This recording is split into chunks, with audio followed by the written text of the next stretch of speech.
Poco antes de su trágica muerte, Pedro Infante se había dedicado a deleitar a sus fans en Centro y Sudamérica.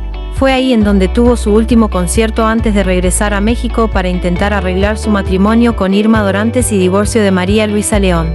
Durante sus últimos meses de vida, Pedro Infante tuvo una larga gira por América, donde fue muy bien recibido por su público. Una de sus últimas presentaciones fue en Venezuela, donde descansó por unos días para después ir a Curazao. Curazao, pequeño país cerca de Venezuela, fue el lugar donde el ídolo de Guamúchil tuvo su último concierto. En esa ocasión decidió que no fuera un trío el que lo acompañara, sino el Mariachi Vargas, pues era el grupo con el que se sentía más cómodo.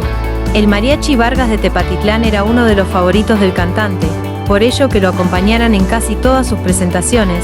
Según recordaban integrantes del mariachi, Pedro Infante tenía 25 trajes diferentes para toda la gira, motivo por el que ellos también los utilizaban durante las presentaciones. El público lo recibió con gusto y al sinaloense le gustó el clima del país, por lo que decidió que ahí permanecería con el mariachi por 6 días.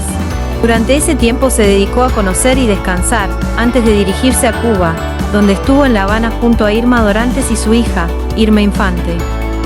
En el Caribe la familia disfrutó de unas cortas vacaciones en el Hotel Nacional. Según recordó la esposa del actor, fue una de las pocas veces en que tuvieron la oportunidad de estar alejados de sus problemas y controversias, pues por primera vez estuvieron en un lugar donde nadie los conocía.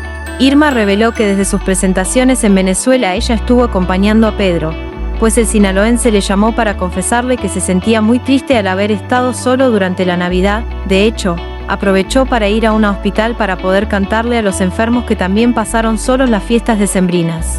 Infante pasó su última Navidad en Venezuela. El protagonista de Los Tres Huastecos le pidió a su esposa tramitar en cuanto pudiera el pasaporte de su hija, sin importar lo complicado que pudiera ser, pues quería que ambas viajaran y lo acompañaran durante las últimas semanas de su gira.